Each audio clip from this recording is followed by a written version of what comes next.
let's get into running backs. And I'm extremely excited when I saw your running back higher guys that you're higher on, because I got them both.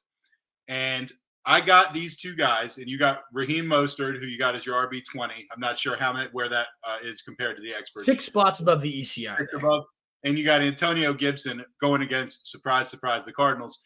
And you've got him as your RB25, 7 spots above the experts. Just so you know, I got both of these guys in my auction for a combined $4. Whew. I can't believe Mostert went that cheap, because he's the buzzy guy right now. Insane. That's way too cheap. And I love both these guys. We'll start with Mostert. I mean, the clear-cut lead running back at this point in the Dolphins offense. Yes, Devon Achane, he has practiced in full the last couple of days. He's a rookie, though. He was playing behind Myles Gaskin in the preseason, who ultimately got cut. I believe it will be the Raheem Mostert show from week 1 till whenever Jeff Wilson gets back here. And Mostert, I know he's 31, but most running backs at that point, you say, no way, don't want to touch an over 30 guy. He's only played a 532 scrimmage plays, not touches. He's just been on the field 532 times at age 31. The tread on his tires is way lighter than your typical aged running back at this point. So I am not worried about that. He showed plenty of juice last year. I think we'll continue to see that. And he gets a Chargers team that gave up the 2nd most rush yards per game last year. This game, yeah, I mean, it's a great game environment. It's a great matchup. And Raheem Mostert should probably see 15, even in a very pass-happy offense. I bet you he sees anywhere between 12 and 20 touches, including the goal line work at this point. So I think he's a great bet to find the end zone. And if he just rips off one of those patented 60-yard touchdown runs, like, he could be a top 5 running back this week. So I absolutely want to start Mostert where I have him. These are the weeks you really want to capitalize. I absolutely agree with that. And then Antonio Gibson. I love this offense, as we alluded to, with Sam Howell as my quarterback Hail Mary. I think this offense is just going to be a great, well-run mismatch nightmare under Eric Bieniemy. It's always what he's done, and we saw it throughout the preseason, including Gibson's usage, where he was in the slot, where he caught a receiving touchdown. He's going to be that Jerick McKinnon type role, and I think he's a very more explosive athlete than Jerick McKinnon. So yes, it's not Pat Mahomes. It won't be that quite level of a high-octane attack, but I think Gibson's explosiveness makes up for that. Never mind the fact that Arizona gave up the 3rd most points last year to the running back position, including the 3rd most receptions, the most receiving touchdowns as well, 2 running backs. It's just a great spot for the clear-cut receiving back in this offense. I think he finds the end zone. I think he racks up 5 to 6 catches, and we just see how intriguingly he'll be used under Eric Bieniemy. I got some start-sit questions of my own that I'm going to jump in when we do the mailbag that involves some of these guys, because I actually got some kind of tough decisions to make. I'm very deep at running back. You can only play so many, so I want to hear your thoughts. When we get to lower on running backs, another guy that we're in lockstep on, Najee Harris against the Niners. You got him as your RB26, 8 below the experts. I'm just going to say, man, I just think I'm out on him. Yeah. There's no reason to not, like, you got to approach this backfield with skepticism. It's always been a Tomlin workhorse show, which is why Najee was a monster as a rookie. It was volume, volume, volume. His efficiency metrics since entering the league have been among the worst every single year. At the end of the day, if Tomlin was going to continue to ride him like a workhorse, I wouldn't care how bad his efficiency is. Points are points, and I would take it.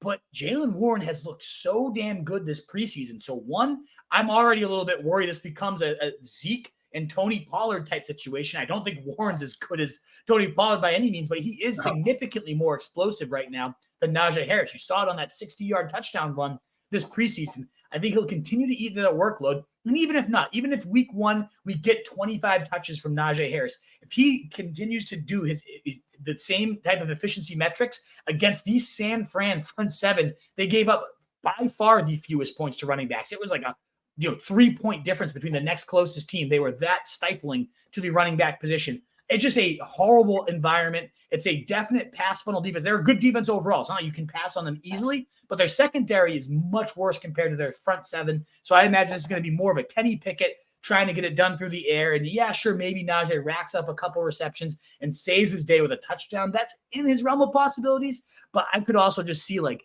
55 yards and 2 catches, and it's just like a hideous day for a guy that's being ranked inside the top 18 running backs. That's not what I'm looking for. I don't want to play him this week.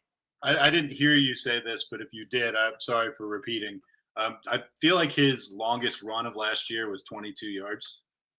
That might be his career long, not even Yeah, last year. yeah. That's what I meant. That's so when we talk about explosive plays, he's not the guy. And I think Warren ripped off like 3 of them last year right. on a third of the carries. You know what I mean? So much fewer carries. It's just going to be one of the, I really think the Pollard Zeke, I've heard other people lob that comparison out there. I think it's one of those situations that we're just maddened by the fact that Najee continues to get work while this explosive guy behind him does not. I do think it's one of those situations, and we start to see it slowly flip. Even if the beat writers are all saying it's not going to happen, we'll see. We'll see. All right, Hail Mary, let's talk. We got Kyren Williams. He's 6% rostered. You like him as a long shot? Yeah, him and Cordarrelle Patterson, who we talked about earlier. At this point of the season, ideally, you don't have to rely on Hail Marys, but I think both of these guys are well worth stashes. One, Kyren Williams, seeing all the passing down work throughout camp, was held out all preseason, suggesting he's going to have a really big major role. A very high-quality receiving back at Notre Dame, racked up a ton of receiving usage there, and Matthew Stafford was praising him. They clearly are in need of pass-catching options here at receiver, at running back, everywhere with Cooper Kupp out. So that's a huge target share at that point up for grabs. I could see Kyren Williams, I see the Seahawks just smashing them in this first week, and ultimately that's going to lead to a negative game script for Cam Akers and flip towards Kyren Williams. I think he's going to be one of those guys, if you're looking at the crystal ball as who might get picked up heavily in week 1, I could see him catching like 7 balls and playing, nearly half the snaps, and everybody realizing this is a ultimate handcuff with benefits. And of course, Cordarrelle Patterson in that joker role, I'm very intrigued to see how he is used as well. So as we get into wide receivers, obviously we just got wide receivers and tight ends to go. Not too much. We do have an hour before kickoff, so we're getting into the home stretch. The football season's about to start, guys. We're literally 60 minutes in counting. I know we're psyched. Give us a like. Give us a share, whatever you want. Give us a question for the mailbag. We'd appreciate it. Before we get into running back, wide receivers, real quick, Wolf, we do have our first super chat of the year.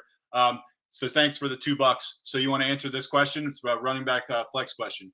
I would absolutely love to answer this, and thank you so much for the support, RM. And this goes out to anyone out there. If you're worried about your question, we're going to answer everything. But if you want to make sure you get that question in, you can't wait around at this point, then toss that super chat. We'll let you cut the line. I'll cut my analysis here, and we'll be sure to get in there. So, RM, thank you so much for the support. 1 running back and 1 flex. Sanders running back, Moore or Pacheco in the flex. So, RM, I need to know a little bit more. Who's the Moore? There's Elijah Moore. There's DJ Moore. I can't imagine it's DJ Moore. You probably wouldn't be asking about him. I'm guessing it's Sky Moore is who you're asking about, given that this is the Chiefs, and then you got Pacheco as well. All right, so throw it in the comments, and if I see it, I'll pass it along while the Wolf's doing his thing. Yeah, so toss that in the comments for us, RM, which Moore we're talking about. We need a little bit more. Sky Moore. Okay, that's what my assumption was. So this is a tricky one.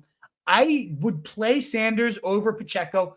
Good buzz coming out today on Sanders being an amazing pass protector, a great receiver, how the coaches are so thrilled about the 3-down skill set, which they were hyping up all preseason. And then another quote comes out today. He gets Atlanta. It's a good matchup, a guy that's going to get a ton of work. So I think Sanders is the lock here. Pacheco versus Moore does become interesting because someone's going to have to pick up the slack without Travis Kelce. Does that mean a more run-heavy approach, or does it mean that the receiving option in Sky Moore just gets leaned on even more? I wish we knew, and can you let us know, RM, what's the scoring here? Because that would change things. I assume half to full PPR. My gut, you got a safer floor with Pacheco, but I like Sky Moore a lot. I said it at the top of the show. I think he goes for 8 receptions, 80-ish yards, and maybe finds the end zone as well. I think he becomes the main vein of this passing game, and he smashed camp. Everybody was raving about how they can't wait for the team to show him off this year. So I really like Sky Moore there. Unless it's a complete standard league and you don't get any points for receptions. In that case, I'd lean Pacheco. Did he say what it was? PPR, yeah. So full PPR, even more so Sky Moore, because I really do think 6-7 catches is very realistic tonight. Who else are they going to throw to? Who's going to be that move the change, that slot weapon? I think we get a nice coming out party for Sky Moore tonight. So that's where I'm leaning. The only thing I would say there is you said flex, and we do encourage people Thursday night. You really don't want somebody in your flex just to keep the flexibility. That's the name of the position. I do totally get if you have well, your instance truth, like you don't want to move Derrick Henry to the flex and just anger him unless you're trying to give him some locker room material. I get that too. But it was a disrespectful demotion of the flex. You don't want to necessarily do that and throw off your fantasy juju. But realistically and practically, it makes sense to not have any Thursday night guys in your flex just to keep options open in case any tragedy strikes between now and the regular season. But I do go Sky Moore over Pacheco. I go Sanders over Pacheco as well. Would you agree with that, Truth? I would, yes. What is up, you fantasy wolf? Thanks so much for tuning in. If you haven't already, share your thoughts in the comments, check out some more videos, and join the newest Wolfpack by subscribing below.